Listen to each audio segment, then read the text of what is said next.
some reading there. What's happening, everybody? Tyrone Bowman. This is Tyrone Bowman Live. It's open forum tonight. I'll be talking about a whole lot of different topics and things that are happening in the news. What's going on with the Kamala Harris campaign? What's going on with the Trump campaign, and et cetera, et cetera. You know, there's a lot of buzz going around about the potential of running mate for Vice President Harris, who it will be. She will be in Philadelphia on this coming Tuesday to announce her choosing of the individual who will be running alongside of her as they face off against Donald Trump and J.D. Vance. You know, Tyrone Bowman tonight is a program that is designed to address things that have already taken place. You know, my opinions about topics, things that I've read about, researched, analyzed, my thoughts. And for me, what I do is not for likes, it's not for clicks, it's not for views. You know, if people choose to subscribe to the channel, we welcome your subscription and we thank you in advance. I welcome all people to this platform. Hopefully, I can get my new equipment up and running. And I'll be honest with you, I would love to have the opportunity. I'm just going to be honest with you. I'd love to have the opportunity to sit down and talk to each candidate individually. I know I'm not anybody important and all that kind of stuff. I don't care about all that foolishness. I'm a human being just like anybody else. But if I had the opportunity, I would speak with former President Donald Trump and treat him with respect, because I'm interested in knowing what's on his mind. I'd speak with Vice President Kamala Harris, because it's interesting to find out what the two visions are. You know, what the two plans are. What is the strategy? America is a very diverse place. We're moving in a different direction, whether people want to believe it or not. So as I said, this is open forum tonight.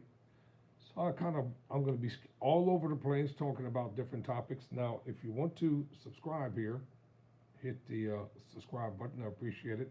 And you can also subscribe to my other channel, Live Your Life. It's an inspirational, motivational channel. It's called Live Your Life with Tyrone Bowman. Check it out. You might like it. If you don't like it, nothing ventured, nothing gained. Just go over there and check it out. Live Your Life with Tyrone Bowman. Also have a wrestling channel called Black Wrestling News.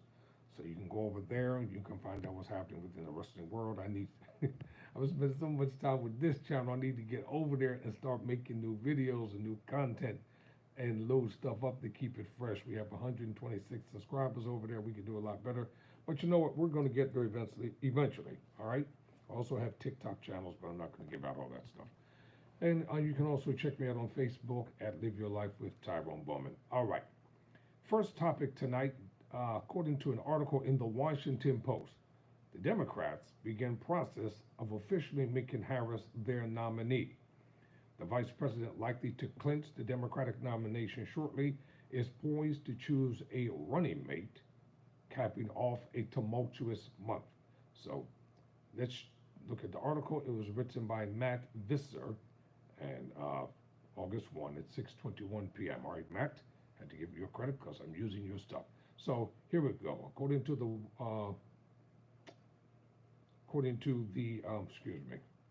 Washington Post, Democrats on Thursday began the process of making Vice President Harris their former presidential nominee on a day that saw several campaign developments and highlighted one of the solemn challenges for an American president: bringing hostages home.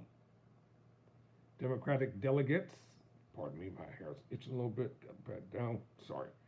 Democratic delegates began online voting Thursday in a process that almost certainly will result in Harris formally becoming the party's nominee, since she is the only candidate who qualified and most of the delegates have already endorsed her. Yet her official selection will mark a significant milestone, making her the nation's first black woman to become a major party presidential nominee and capping off one of the most tumultuous months in recent American political history. Parties typically nominate their ticket at their in-person convention, but Democratic leaders were concerned that early ballot deadlines in several states could make it risky for them to wait until the Democratic National Convention, which is to be held August 19th throughout the 22nd in Chicago. Wonder why they chose Chicago. Could it be because that's where Barack Obama was the senator of, and that's where Barack Obama capped off his initial entrance into the presidential campaign fray, and that's where President Barack Obama held his victory celebration as well. So they set up a virtual nomination process that started Thursday morning and could last until Monday, though Harris could clinch the nomination sooner. Harris is expected to name her running mate in the coming days before launching a joint nationwide campaign tour starting Tuesday across seven battleground states. The campaign has announced that Harris, with her running mate, will travel to Philadelphia, Eau Claire, Wisconsin, Detroit, the Research Triangle in North Carolina, Savannah, Georgia, Phoenix, and Las Vegas.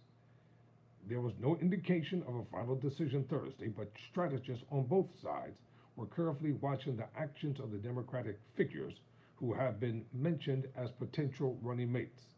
Pennsylvania Governor Josh Shapiro has canceled some upcoming appearances in what could be read as a schedule clearing move to join Harris, but a spokesman said the governor's trip this weekend to the Hamptons on Long Island, which was planned several weeks ago and included several fundraisers for his own campaign committee, was canceled because his schedule has changed. Could that be a sign?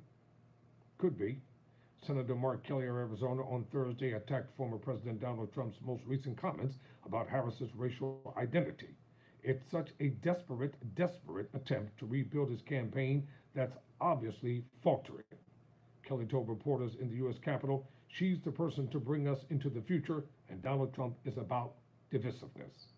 At an event Wednesday in Chicago hosted by the National Association of Black Journalists, Trump said he didn't know Harris was black until a number of years ago when she happened to turn black, and now she wants to be known as black. He added, is she Indian or is she black? All right, Trump 2024, right back at you.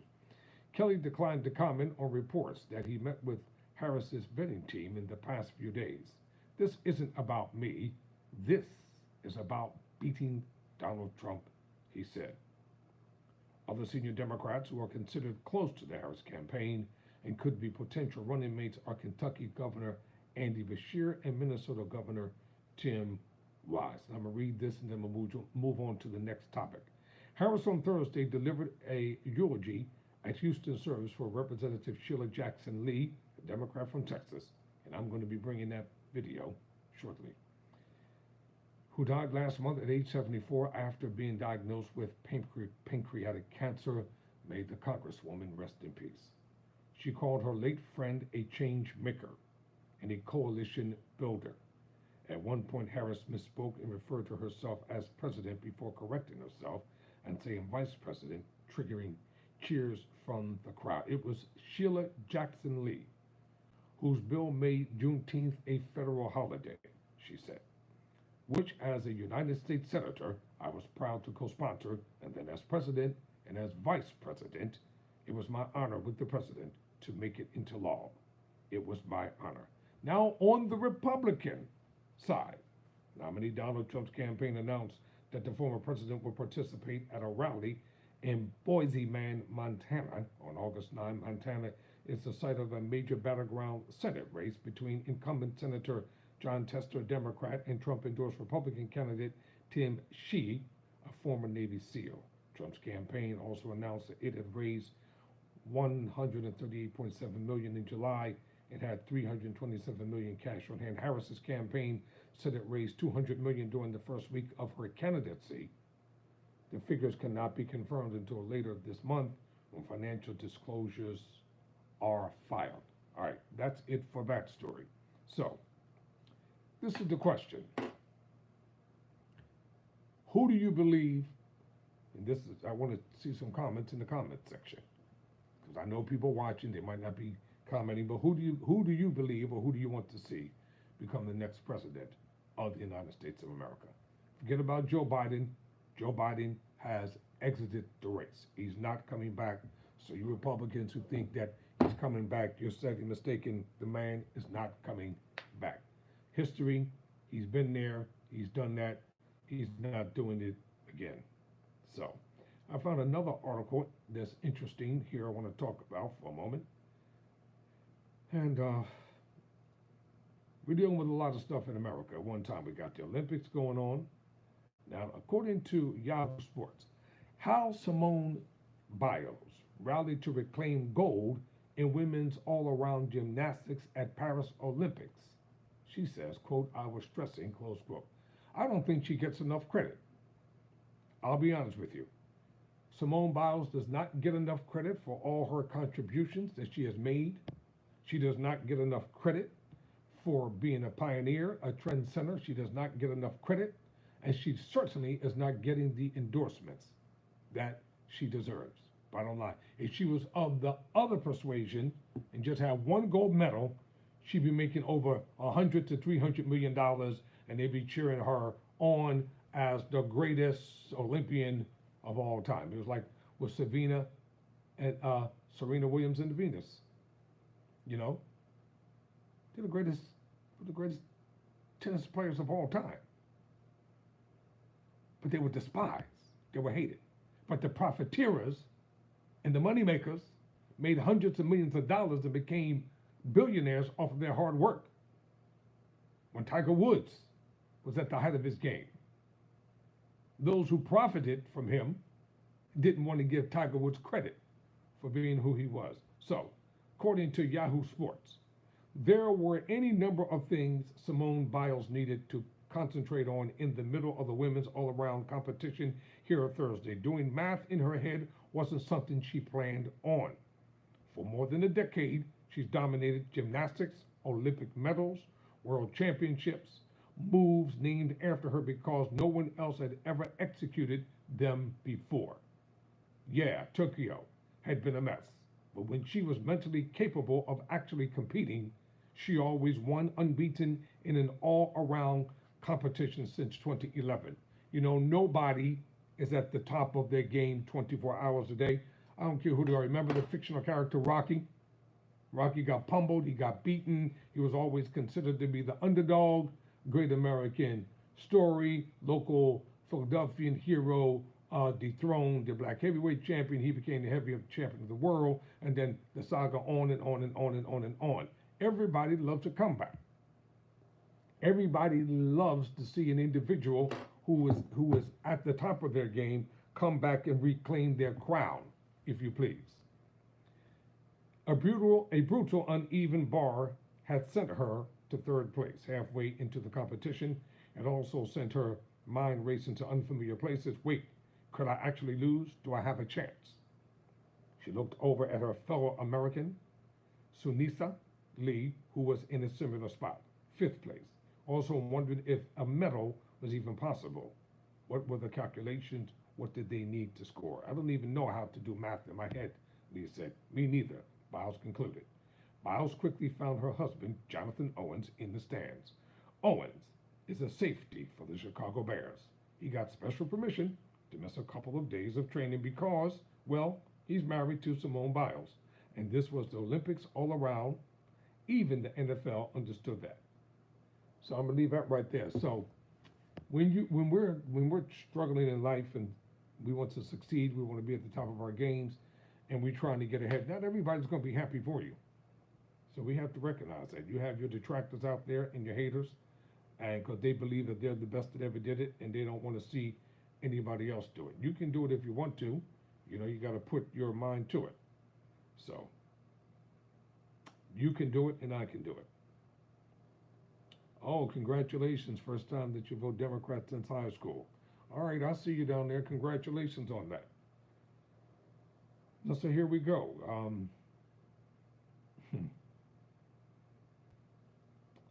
You know, this man always had something to say. I don't want to talk about him. So let's go to some other articles and see what we got here on tonight while we're live. I'm going to go over to BET News in a minute, because I don't want to keep talking about Trump and Harris. All right, let's see what else we have. Okay, we got a massive lawsuit going on here. Don Lemon, the former CNN anchor, he's suing Elon Musk over his canceled X deal. So this is according to Reuters. Former CNN anchor Don Lemon filed a lawsuit against Elon Musk on Thursday, months after a partnership with the X social media platform was scrapped, claiming the X owner unfairly terminated their deal, refused to pay him, and used the media personality's name to attract advertisers. The lawsuit was filed in California Superior Court in San Francisco. A legal filing showed X canceled its partnership with Lemon in March after he said Musk would be his first guest in an interview. His approach was basically just CNN, but on social media, which doesn't work, Musk later said in a post on the platform, adding that Lemon was welcome to build viewership on the platform. Lemon, a popular primetime personality, was fired from CNN in April last year after 17 years at the cable television network following a short tenure as a morning co-host. Well, let me tell you something that you didn't know. The person who fired Lemon, he was a Republican. He was an ardent Trump supporter. So that was vindictiveness because he didn't like the fact that Lemon didn't view Trump favorably, but then he got fired as well. So what goes around comes around. Yes, right back at you. I know some of y'all are thin-skinned. You don't want to hear anything negative about your Messiah. Well, he's just a man like everybody else. So X, formerly known as Twitter, has struggled to retain advertisers amid a series of controversies ever since the billionaire bought the company in 2022. The platform in January signed Lemon, former U.S. Congressman Tulsi Gabbard, and sports radio host Jim Rome, part of an effort to grow video content on the site and bring advertisers back to its platform. The lawsuit claimed that X agreed to pay Lemon at least $1.5 million with additional payments as incentives and as a part of the advertising revenue. Oh man, you want somebody to work for X? You need to hire me. Hire an unknown. Let's build it together. Let's work together. How about that? Sometimes you just got to promote your own self out there. It's time for a fresh face, fresh personality. I'm a criminal justice major. I read the Constitution incessantly. I study and research and etc. So let's see how far that goes. I'm having some fun here tonight. Oh, wow. X suspends white dudes for Harris account after massive fundraiser. Well, that's a no-brainer because Donald Trump and Elon Musk are the best of friends. That's all right. Jealousy will get you nowhere. You know? Jealousy will get you nowhere in this world. People think if they do something to hurt you, that it's going to shut down everything, but it's not.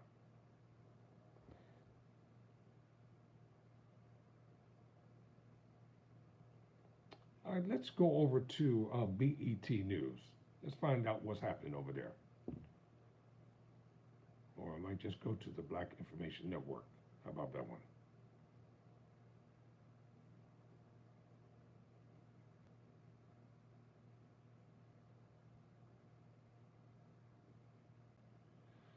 Okay, here's a good story for you. Black minority farmers get $2 billion from USDA after discrimination. Black minority farmers are getting $2 billion from the United States Department of Agriculture after discrimination. And they said it didn't exist.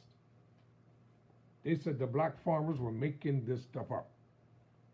Well, according to the Black Information Network, black and other minority farmers are receiving $2 billion in direct payments from the federal government after facing years of discrimination, the Associated Press reports.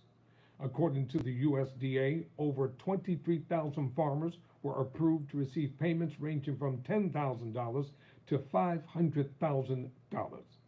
Another 20,000 people who planned to start a farm but were denied a USDA loan received payments between $3,500 and $6,000. The payments come after a long history of the USDA refusing to process loans from black farmers, approving smaller loans compared to white farmers, and putting foreclosures on black farmers quicker than their counterparts. In a statement, USDA Secretary Tom Vilsack said, The payment is not compensation for anyone's loss or the pain endured, but it is an acknowledgement by the department. So, what are you saying? You're acknowledging that wrong was done. That's like people suing someone, suing a major company, and then they say, well, they settled out of court, or the company has agreed to pay $375 million, admitting no guilt. You're admitting guilt. That's what the payment is about. Admission of guilt.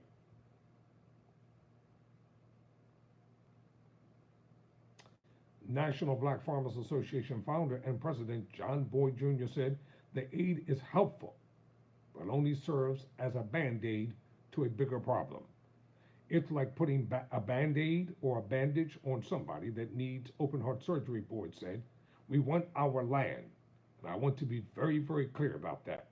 Boyd is still active in a federal lawsuit over the 120% debt relief that was approved by Congress for black farmers in 2021. $5 billion was allocated for the program in the $1.9 trillion COVID-19 stimulus package.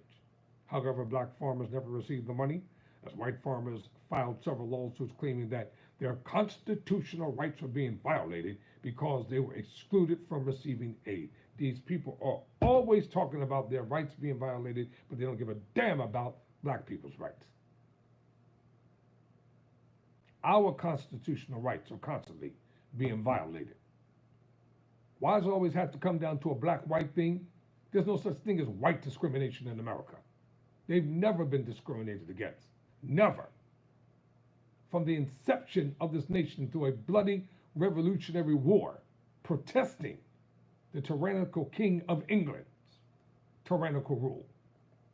However, black farmers never received the money, as white farmers filed several lawsuits claiming that their constitutional rights were being violated because they were excluded from receiving aid. Congress later amended the law and offered financial help to a broader group of farmers, allocating $3.1 billion to help those struggling with USDA-backed loans and $2.2 billion to pay farmers who the agency discriminated against. And the Black Information Network is your source for black news. Get the latest news 24/7 on the Black Information Network, or you can listen now on iHeartRadio app, or just simply etc. This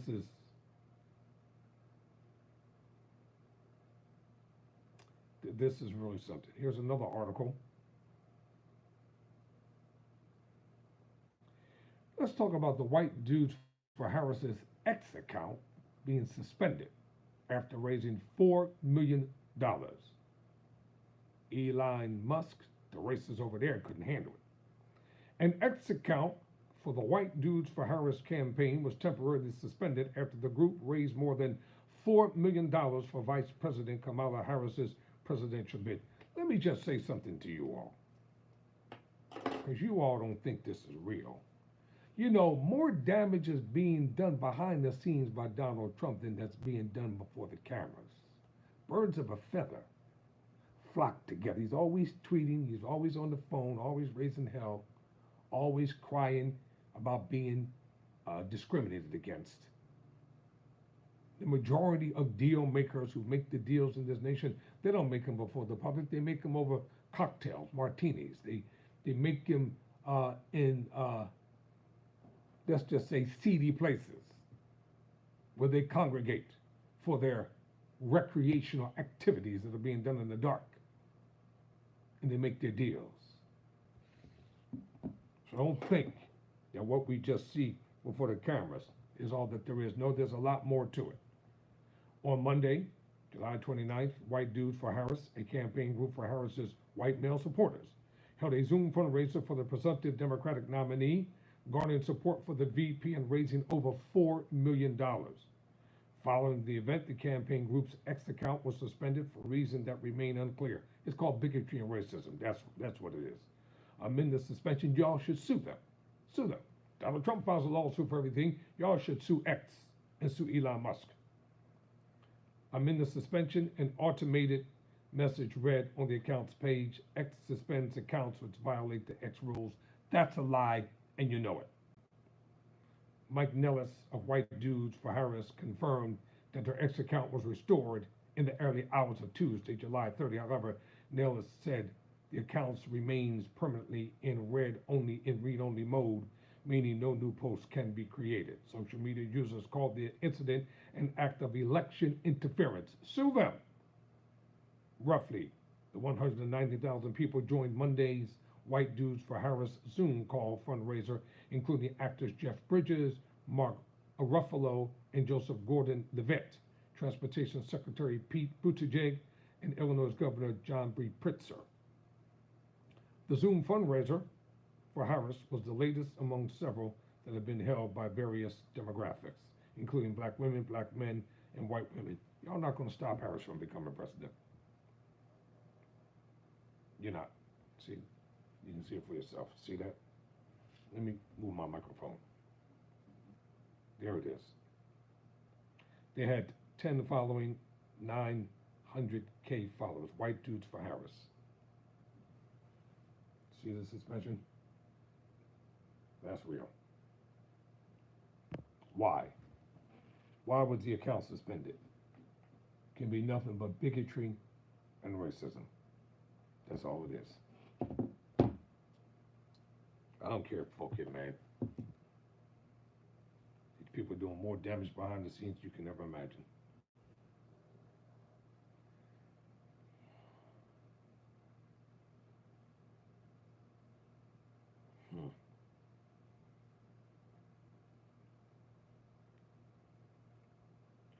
So this is what Trump said regarding the black jobs comment during the hostile National Associations of Black Journalists appearance. Former President Donald Trump sparred with reporters at the National Association of Black Journalists convention during a question and answer session covering hot button issues ahead of the November election. Now, I will agree, and I will say, former President Donald Trump was treated disrespectfully. That reporter should be fired. She was outright obnoxious, she was wrong, she was belligerent, and she was totally disrespectful. Invitations were extended to former President Trump and Vice President Harris. Harris had a previous commitment she couldn't attend. President Trump did show up, and he should have been treated with respect and dignity. Black folk are going to get upset, get upset. It's wrong to invite somebody to a gathering and then disrespect them. And that sister was wrong. She was belligerent, she was out of control, and totally disrespectful. And she should be fired or made to resign from the organization. On Wednesday, July 31, Trump appeared at the annual NABJ conference in Chicago for a scheduled Q&A session that quickly turned hostile. It wasn't because of Trump, it was because of the reporter. Trump first accused ABC News interviewer Rachel Scott of giving him a very rude introduction after he appeared at the conference an hour after his scheduled time. I think it's disgraceful that I came here in good spirit. I love the black population of this country. I've done so much for the black population of this country, Trump said. Trump later claimed that he was the best president for the black population since Abraham Lincoln. At one point during the Q&A, Scott pressed Trump about his previous comment where he claimed people were illegally crossing the border and talking and taking black jobs. A lot of the journalists in this room are black, Trump said. And I would tell you that coming from the border are millions and millions of people that happen to be taking black jobs. What exactly is a black job, sir? Scott asked. A black job is anybody that has a job.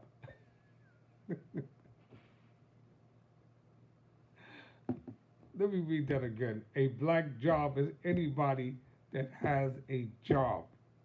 Trump responded, they're taking the employment away from black people. The Republican nominee also falsely accused Vice President Kamala Harris, who he will likely face off against the November election, of only promoting her Indian heritage. All right. Following Trump's appearance at the NABJ conference, Harris's team released a statement saying the former president failed black families and left the entire country digging out of the ditch he left us in. Today's triad is simply a taste of the chaos and division that has been a hallmark of Trump's MAGA rallies this entire campaign.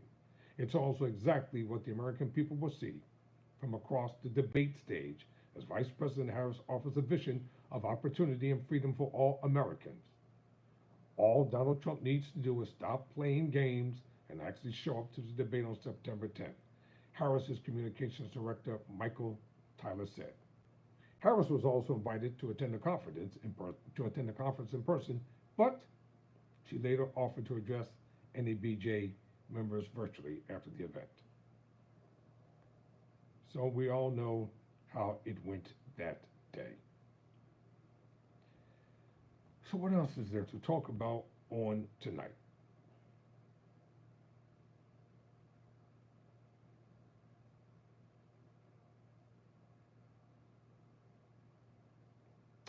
Well, ladies and gentlemen, let's see. The Black Journalist Group faces member backlash over Trump's speaking invitation. Well, at least the man showed up. So why should there be a backlash? Well, I think I'm going to end this program for tonight. I've covered as much as I'm going to cover for now. And hopefully, Tyrone Bowman Live, as I've been asking for suggestions, I've been asking you all, if you want to talk to a brother, if you want to send me an email, I'll give you my email address once again. If you have a topic that you want me to address, I'll be glad to address the topic. I'll take the time to research it and check it out for myself and get back with all the information. You can hit me up at TyroneBowman@gmail.com. That's TyroneBowman@gmail.com. Well, thank you for watching. Thank you for interacting. Until next time, never surrender, never quit.